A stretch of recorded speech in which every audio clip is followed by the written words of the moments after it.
আসসালামু আলাইকুম ভিউয়ার্স, সবাই ভালো আছেন আশা করি। আজকে ইমোর একটি গুরুত্বপূর্ণ সেটিং সম্বন্ধে বলবো। সেটিংটি হচ্ছে, আমরা সবাই যে ইমোতে মেসেজ করি, যে রাইটটা লিখি, ওই লেখাটা অন্য একজন মানুষের দেখতে পায়, যে যার কাছে সেট করে ও লেখা কি লিখতেছেন ওটা কিন্তু দেখা যায়। তো কিভাবে ওই লেখাটা দেখা না যাবে ওটা বন্ধ করার জন্য একটা অপশন আছে। তো বন্ধুরা, আমরা চলুন দেখি, ডাইরেক্ট সরাসরি মোবাইল স্ক্রিনে চলে যাই, কিভাবে ওই অপশনটা বন্ধ করবেন এবং চালু করবেন ওটি আপনাদেরকে আজকে দেখিয়ে দেব। বন্ধুরা, আমরা সর্বপ্রথম চলে যাব তাহলে ইমোতে।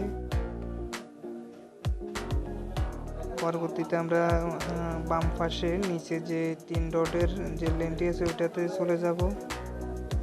এটাতে যাওয়ার পরে আমরা যাব সেটিং অপশনে যাওয়ার পর আমরা প্রাইভেসি লেখা যে অপশনটা আছে আমরা প্রাইভেসিতে চলে যাব। প্রাইভেসিতে যাওয়ার পর রিড রিসিপ্টে যেটা আছে ওইটার ভিতরে চলে যাব। ওইটাতে যাওয়ার পরে নোবডিতে টিক দিয়ে দিবেন। আমার নোবডিতে দেওয়া আছে, নোবডিতে টিক দিয়ে দিবেন বন্ধুরা। তারপরে এই রিয়েল টাইম চ্যাট এই অপশনটি ওপেন থাকবে, আপনারা রিয়েল টাইম চ্যাট এই অপশনটি বন্ধ করে দিবেন, তাহলে কাজ শেষ। এরপরে আমরা ইমো থেকে বেরিয়ে যাব।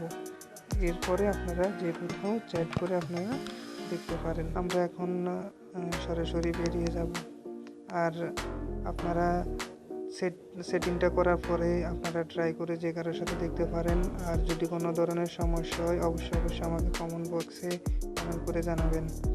তো আসলে বন্ধুরা, যে গুরুত্বপূর্ণ কিছু সেটিং আছে, এই সেটিংগুলো আসলে আমাদের দৈনন্দিন অনেক সময় কাজে লাগে। তো এই বন্ধুরা, পুরো ভিডিওটা দেখবেন, আমার চ্যানেলটাকে সাবস্ক্রাইব করে রাখবেন। তাহলে বন্ধুরা, আজ এ পর্যন্তই। আল্লাহ হাফেজ।